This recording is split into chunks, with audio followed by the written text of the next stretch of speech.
Good morning, everybody. Welcome in to the Week 10 edition of the Establish the Run First Look Show. I'm Gary Hartman, here to take you on a guide of the first glance, quick overview, macro level. Sorry, 1 second. Macro level of the Week 10 slate here. Very excited to get going.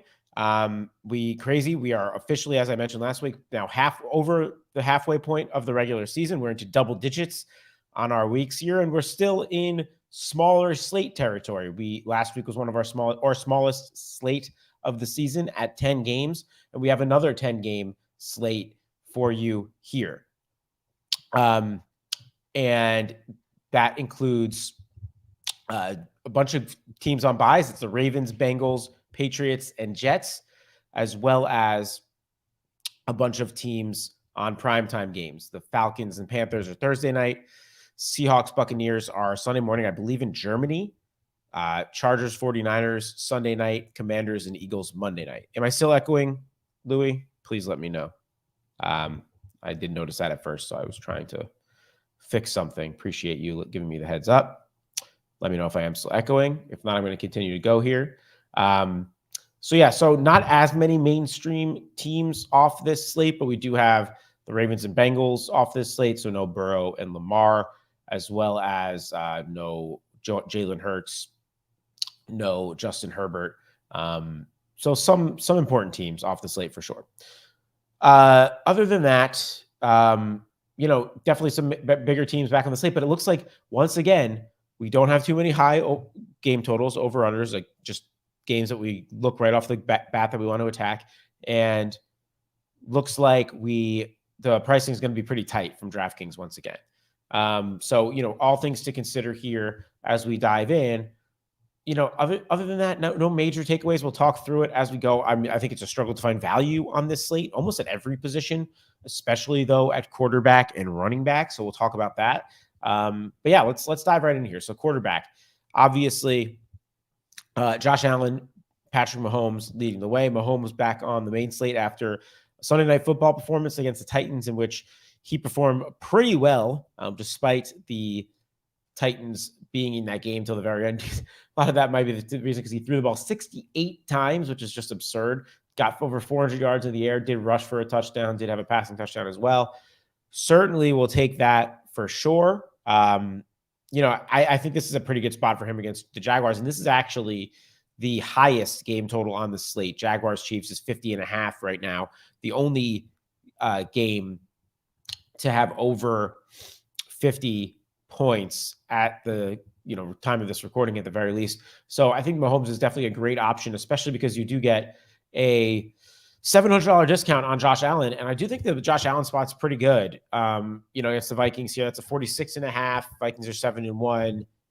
Both teams have solid defenses. So I think that's what's keeping that game total pushed down a little bit. But the Bills are going to be, I think the Bills are a big Bills bounce back spot coming off a loss against the Jets, going back home, facing a team that I think a lot of people would say has overachieved in the Minnesota Vikings.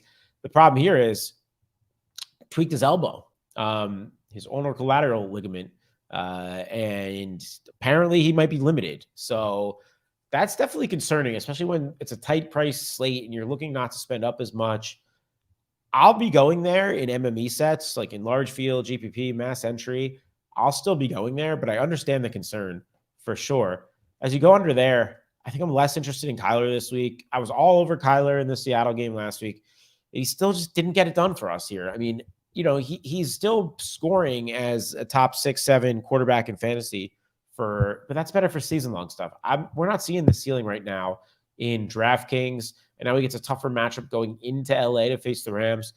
And obviously the Rams are a bit of a mess this year, but their defense is still a tough defense to play. His home matchup against Seattle was a much friendlier spot last week. It's just at 7,200, there's other spots to go to this week. Including Tua right underneath him, who gets a home matchup with the Browns. You could doubles Tua very easily. We know what the deal is with Tua at this point, coming off two strong games, both on the road. Obviously, those matchups were a little bit easier against Detroit and Chicago. Cleveland still has a pretty prolific pass rush with Myles Garrett and everything going on there, but his offensive line's been holding up more. If we're going to get these 300 yards, 3 touchdown games, I think that's solid. 6,700 is a little bit expensive when you consider some of these guys underneath him, though, so I think that's something to consider. Cowboys back off the bye, get the Packers on the road. I just think this game is a little bit ugly for me. I do think that obviously Green Bay's been as well a total mess, and they've given up some big games at times here this year. So I think he's in contention. Doesn't jump off the page to me though. Justin Fields though does once again, and we're talking. We talked about last week how I had to capitulate. The guy was absolutely remarkable, and then he goes out after 2 really strong weeks. 1 week that he was the optimal quarterback in week 8, 26 points at 5,200, and just dominates. I mean, a 45.72 DraftKings performance, only 123 yards through the air, but 3 passing touchdowns, then 178 yards on the ground and a rushing touchdown. And what matchup does he get this week? The freaking Lions at home. I mean, it doesn't get much better than this. So I'm right back at Justin Fields, and they raised his price $1,200. That's fine. If he has 45-point performances in it, 6,500 is not bad at all. Still allows you to do a lot of things down your lineup. Obviously, it's not going to allow you to build kind of the superstar lineups that those 52, 5,300 prices were. But I always say it all the time. I'm less interested in price and ownership on quarterback, and I'm more interested in getting the right guy. I think this year more than ever, it's been important to kind of fit that right guy within construction, where I think, that kind of maybe sounds like an obvious statement, but I think in the past, it's way more important to get that right guy that has the ultimate ceiling and then fill in the rest of what just fits naturally after that. I think this year, because pricing has been so tight, it has mattered a little bit more, the price on these quarterbacks, like we saw with Justin Fields in week 8, right? With the 5,200 getting there, because 26 points wouldn't necessarily get you there for a quarterback a lot of time. So I think to keep that something to consider, but 6,500 isn't going to be something that hamstrings you. A banged up Josh Allen, if he doesn't get 40 points, that will hamstring you. So these are things that you have to consider as you kind of go through this week. After Fields, though, it's not that many interesting guys. Not interested in Kirk Cousins on the road in Buffalo, no way. Russ is coming off the long bye. They were in, or maybe they were just in London on Jacksonville. It's not the long bye, just a regular bye, but they were in London on Jacksonville, against Jacksonville. The Tennessee matchup is fine, but not really. Tennessee's got a really good front seven. I just don't want to go here even under 6K. And then you keep going down. You can't trust Aaron Rodgers at all. Daniel Jones, I guess, against the Texans, if you're looking for a sub 6K quarterback, would probably be the guy we saw 2 weeks ago. 31 points. We know he's using his legs. He should be refreshed off the bye. The state of that wide receiver room still is a complete mess, but they're at home against the Texans. And he's also going to be a little bit of a pivot to the cover boy of this matchup that we'll talk about when we get to running backs. One Eye Jack mentions Fields over 30%. I think the way that this slate is shaping up, just early look, Fields will be very, very popular. Very popular. So I think you're onto something there. Going further down from Daniel Jones here, no one really sticks out. You got Jared Goff on the other side of that Chicago matchup. You can make the argument it's a pivot to the same game if you like that game to go way over. It is a 48.5 over under, which is the second highest on the slate. Everyone's going to be playing Fields. You save $1,000 to play Goff. We just saw the Dolphins throw all over this Bears team. You can make an argument for it. After that, I mean, Trevor Lawrence gets the Chiefs in KC. No, thank you. Andy Dalton. Steelers team have been able to throw on all year. We did see one ceiling game and it was on the road. It's really ugly, but if you want to talk yourself into it, I'm not going anywhere else. So this really tight quarterback week, going to be a smaller quarterback pool for me, which I kind of like. So there you go on quarterback. Let's go down to running back. It's also a pretty ugly spot with not that much clear value. If we're being honest, definitely not as much as the previous weeks, at least at first look. So obviously the name that sticks out like a sore thumb and is the most expensive play and was the cover boy of this video is Saquon Barkley. Really just the best possible spot you can get for Saquon. DraftKings, though, knew this was the best spot you can get for Saquon, knows he's coming off the bye, and then gets the best run defense in the league, or the best run defense to face in the league. And they put him all the way up to 8,600. He hadn't been more than 8,100 all season. They bring him all the way up to 8,600. They're going to say, we know you want to play this guy. We're going to make it hard for you to do. I think people will still find that the money. I think he'll be a staple of cash games. The field Saquon is probably the starting point for people in cash games. So take that into consideration. But the spot is remarkable. He should carry the ball 20, 25 times. Obviously, they know it's going to go to him, but it's this Houston defense has been running all over all year. Do they know he can stop it? The target share is there. Saquon's going to be really good. And that's why I mentioned Daniel Jones could be a little bit of a pivot, or you could play Daniel Jones with Saquon, and that's a way to get a little bit different on this slate. Derrick Henry gets the Broncos. ETN had some success against the Broncos in their last game in London. Henry, at this point, I'm considering matchup proof. We're seeing him back to looking like pretty much the old Derrick Henry. Obviously, he had that same Houston matchup we were just talking about 2 weeks ago. And even against the Chiefs this past week, the Titans only ran like 45 plays or something. So his carry number wasn't, crazy. But 17 carries, still did get over his 100 yards and 2 touchdowns, 6.8 yards a carry. This game should be a little bit closer. I think Derrick Henry is a fine spend up as well. You got Chubb against Miami. I prefer to attack the passing game against Miami. And I'll talk about a receiver I like in this game in a little bit here for sure. So at 8,100, it's a little hard to get to with the 2 guys above him. But it's Nick Chubb. We already talked about, you scrape all the models for Nick Chubb. He's an efficiency monster. This matchup doesn't scare you that much. It's more middle of the road. So it's fine. Matchup that does scare me a lot that I don't want to spend 8K on is Dalvin Cook in Buffalo. I think Buffalo, probably gets up big in this game if possible. And, this is not a run defense that you can really run. He can catch a bunch of balls that maybe put him into contention. So maybe I use him as a run back or with correlation, but at 8K with these other guys ahead of him, probably no thank you. The Colts guys, I think that's going to be a wait and see. So we don't know the situation with Jonathan Taylor. Was ruled out this past week. Saw a lot of Deion Jackson. Deion Jackson got banged up. I think that Deion Jackson would probably be in play if he plays. Maybe, and Taylor, if he gets a full clean bill of health, would be. But the problem is the Colts are such a mess right now. This Jeff Saturday situation, Sam Ehlinger starting. They are probably one of the worst offenses in football, one of the worst teams in football. Do I trust them to be able to be in this game enough to run the ball? On the other side of that, you have a Raiders team that is more than desperate for a win. I mean, they might be written off at this point. They lose that game in Jacksonville here, but they do get a pretty good bounce back spot at home against the Colts. And you do get Josh Jacobs on the other side of that. We have seen teams have some big running games against the Colts. Not so much this past week with Washington, but we have seen teams do it. We're now 2 weeks separated. It has been since week 7 since Josh Jacobs had one of his ceiling games that we've come to know him for this year. I think Josh Jacobs would be very much in play at 7,600, and I wonder if he's going to fall through the cracks a little bit because now we're coming off 2 bad weeks.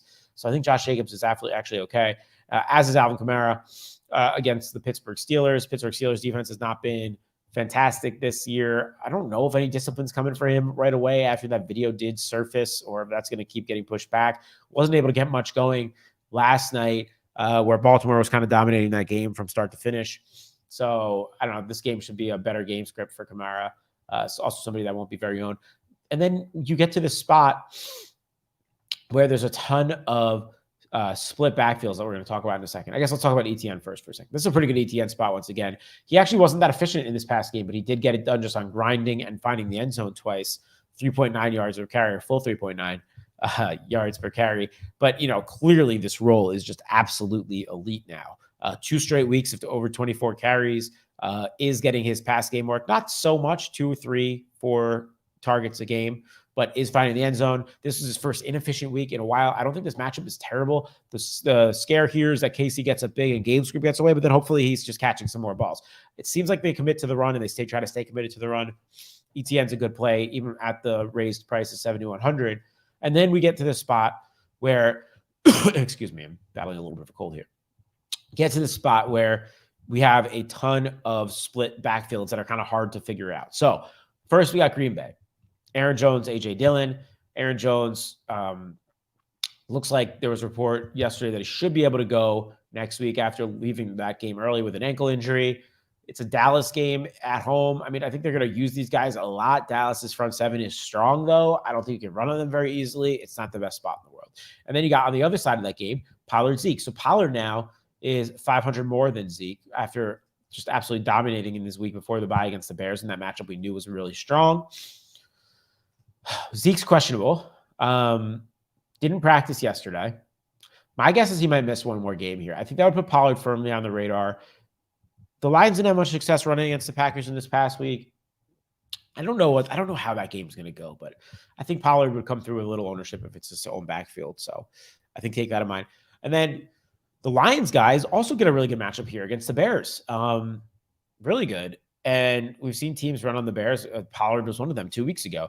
The problem is Swift carried the ball, he had 10 snaps this past week. How can you trust that? Unless you get some sort of real report that it's a full split or he's back to a full workload, in which case I'd be interested in DeAndre Swift, especially because we're going to be playing a lot of these games. He makes sense to run back and field stuff. Then sure. But other than that, I mean, I'll put Jamal Williams in. He still dominated the backfield this past week. We know he's the goal line guy. I'll put Jamal Williams in my pool.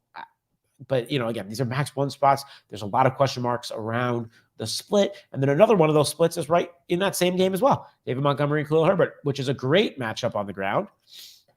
Montgomery carried the ball 14 times this last week. Herbert carried the ball 7 times this past week. Herbert's clearly the better running back, in my opinion. They're only $100 separated. The problem is they're eating directly into each other's upside here. I'd probably put both of them in my player pool because of the matchup with a little bit more of a lean towards Herbert of big play explosive ability. But hard when it's a true split here like that, but it is a good matchup. And then you got the Chiefs guys as well. Same thing. No, Josh Jacobs didn't have much success against this Jaguars team this past week, but it's hard to figure out who's going to be playing that much in that Chiefs backfield with all 3 of those guys getting some real work. After that, the Miami guys, another split thing there. You saw them really lean on Jeff Wilson, especially in the second half of that game. So if he's going to be Coach McDaniel's prime choice here in a game against Cleveland, which is a pretty good matchup, you have to consider it. I don't think Mostert's completely out of the play here, but I think listen to all of our content to break throughout the week to see how we break that down further. And that's really it. The Pittsburgh guys are really cheap. I mean, again, there's not that much value on this slate. So, that could be a place that you get some value, I guess. Pacheco's $5K. We mentioned that, kind of confusing split backfield. And that's really it. You're not getting much value this week at running back. That's all I'm going to say. You got some 6K guys that are all right, but you're not getting too much value. So I think your value this week is going to be coming from wide receiver, tight end, and defense if you can find it. So let's talk wide receiver. Tyreek Hill gets the Browns. Tyreek Hill, I don't know what to do with Tyreek. He's going to get owned. He's going to be owned, even though he's 9,100 now. They did raise him up past 9K for the first time of the season, where I think it makes sense. The guy is on pace for 2,000 receiving yards. It'll be the first time in history that's been done. He's an absolute monster, absolute machine. At home here against the Cleveland Browns, you don't say anything bad about it. We saw Metcalf and Lockett both be able to perform against this Arizona defense this past week. I love this spot for Cooper Kupp. He is the entire offense pretty much. They're back at home, coming off this loss against Tampa, get right spot against a team that Sean McVay absolutely owns. It's going to be hard to get there, but I want a lot of Cooper Kupp this week. I think he has one of his 30, 40-point games in him here at home against the Cardinals. Justin Jefferson's a little bit of a tougher spot here against the Bills. Bills defense still is really good. They are at home. Jefferson, I would say, is a matchup-proof type of guy, but if I'm just looking for tiebreakers, maybe that matchup, I'd rather go to the guys like right around him here. However, game script might be in his favor if the Bills do get up big, so that's one to consider. We talked about the Devontae Adams bounce back. It really happened in a major way this past week. 10 catches on 17 targets, 146 yards, 2 touchdowns. Less interested in this coming week, even though it's at home against the Colts. I don't think the matchup's bad. I just think the game environment's a little bit ugly. And the Colts have been pretty good against outside receivers, as you can see. They don't give up huge plays through the air there. Just something to consider. Diggs, I think the Buffalo receivers though are very good against the Vikings. The Vikings squeeze these games out, but they do allow big chunk plays. We've seen it throughout the year. Diggs coming off this just pedestrian game against the Jets. Him and Gabe Davis both, to me, are going to be very interesting. Hopkins has definitely been a beast since he's returned, although did find the end zone to save his day somewhat for Florida this past week, but was way less volume in week 9. Now goes in and faces the Rams, likely dealing with some Jalen Ramsey. It's okay. It's just okay. Waddle on the other side of the hill stuff, I think is still very good. The Dolphins doubles are in play here. CeeDee Lamb would make my player pool. He's 7K, which is kind of right around where he's been all year. We saw Amon-Ra St. Brown just be Amon-Ra St. Brown just be fine against this team this past week. The matchup's not the best in the world in Green Bay. That game, just something sniffs like kind of ugly low scoring about that game to me. Amon-Ra is what I meant to say. Now gets a Chicago team that Tyreek Hill and Jalen Waddle just absolutely dominated. And Amon-Ra, they haven't raised really his price very much because he hasn't had a ceiling game in a while. Yet we still do have 19 targets in the past weeks. I think he's going to still be in play for cash. I like Amon-Ra here. He's going to make a lot of sense in correlation because you're playing a lot of this Bears side. Amon-Ra's in a good spot. So is Chris Olave against the Steelers. The Steelers, one of the worst pass defenses in the league. Did get his 9 targets, 6 catches, 71 yards last night. He's in the 6K range. So a lot of 6K receivers here that I like, and Amari Cooper might be my favorite. So Miami's been a complete pass funnel all year. People don't like clicking on Amari Cooper right now. For some reason, it's not a sexy name. He's on the Browns. There's just it's not that attractive to do. Yet the guy's been a very, very good fantasy receiver. Coming off a bye, the week before the bye, this team put up 32 points.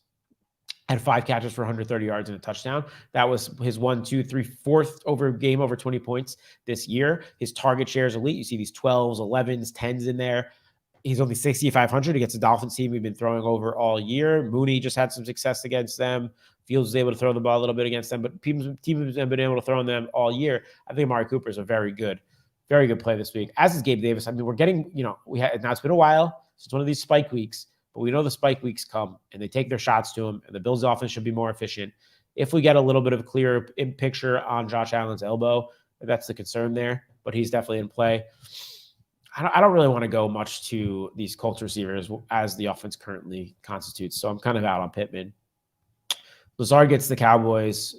He was pretty good this past week. 10 targets, did ball out, only caught 4 of those, but made some tough catches, found the end zone. He'd probably make the player pool. Juju, I'm going to be playing plenty of Chiefs stuff. Juju's starting to come into his own. Obviously, the target's been really consistent, 8, 8, 8, 8, 8, 12. Finding the end zone, getting to double-digit points, only 6K, at home, attacking that game. Going to attack the other side of that game, too. Christian Kirk, still the number 1 receiver in that offense by a long shot. Would make plenty of sense to bring back him and Etienne or the guys you want there. Both the Broncos guys, I think, are in play against the Titans. We just saw the Chiefs have pretty much no issue moving the ball through the air against them. As we mentioned, Mahomes had the 445 yards or whatever. Denver's coming off the bye. Judy's a little bit more expensive than Sutton at this point by $100 more. I think I still prefer Sutton in a vacuum. I still look at him as their true wide receiver 1. But that's a max 1 spot. You like both of them. Mooney's in a fantastic spot against the Lions at 5,500. Great spot. And I think you can throw Claypool as well at 4,800. But for the sub 5K guys, as I say, always refer to our website at the cheap wide receiver volume article. But if there's one spot there's some value this week, it is that receiver. It's not at running back, and it is not at quarterback, really. So Rondale is still there. There's some of these guys hanging around, the Giants guys, Wandale, Hardman, Khalif Raymond. There's some of these guys hanging around in the sub 5K range for your value this week. All right, going over to tight end. Still no Mark Andrews on the slate, no Dallas Goedert on the slate. You do have Travis Kelce on the main slate here against the Jaguars. Kelce is matchup proof as far as I'm concerned. Still my favorite guy to target with Mahomes. Hard to do though. Full $2,500 more than the next highest tight end, which is TJ Hawkinson in Buffalo, which is not a great matchup, but they did make a point to force feed him the ball. Caught all 9 targets for 70 yards in his first game as a Viking. Zach Ertz gets the Rams. No, thank you. Waller, man, I've never seen a guy get their bag and just, I don't know. I'm starting to think he doesn't want to play. I don't get what's going on with him. It's been since week 4 now. I know it's a hammy. Those things linger, but I'm concerned. If he does play, I think I'd throw him in my pool. Njoku gets a good matchup if he's back. It sounds like he's planning on playing, gets the Dolphins. Similar to Amari Cooper, really like this spot. We saw Cole Kmet find the end zone twice in this game. Njoku has had a couple weeks of rest. He was a tweaked ankle, but he was really performing before he went down. So I think Njoku would definitely be in play. As you go down there, Kmet as well, you're going to have to start considering him as Justin Fields becomes more efficient. Obviously, this was his first game by far of the season that he was viable, and they raised his price $400 for it. But I think in correlation, you include him. None of these names are super exciting. Tunyon, Schultz, okay. Knox, I'm going to still keep picking on in Bill's stuff for tournaments. No one's going there. Saw Jawan Johnson had a 40-yard touchdown last night. And then you'll find your punt tight ends throughout the week. We'll see, the Detroit stuff. Of course, I was in on the Brock Wright punt, only had 1 target, was out there on the field for quite a bit. James Mitchell was the guy that found the end zone, and then Zylstra also found the end zone. So I think these could be your punt tight ends once again, but good luck picking the right one if they're going to play all 3 of them. And listen to all of our content for the tight end stuff this week. It's going to be a little bit of a tighter tight end slate as well. And that'll just about do it. I'll say on defenses, really be careful about the defenses you're using, and you're going to need defense value this week. So I think a lot of people are going to be using these 2K defenses, but I would be trying to get a little bit different in the way that you use them. The ones that you use, look at ownership projections, are going to be your guide this week, especially on the defense front. And that will just about do it for your week 10 first look here. Good luck this week. I'm hoping we continue to see the path of chalk hitting less and less. We finally saw a little bit of it in week 9. If you're listening to this on Tuesday, I please do encourage you to go out and vote. NBA is off because of it, so I have a day off from over there. But enjoy NFL Week 10. I hope it's going to be a profitable one for you all. I'll see you next week. Good luck, everyone.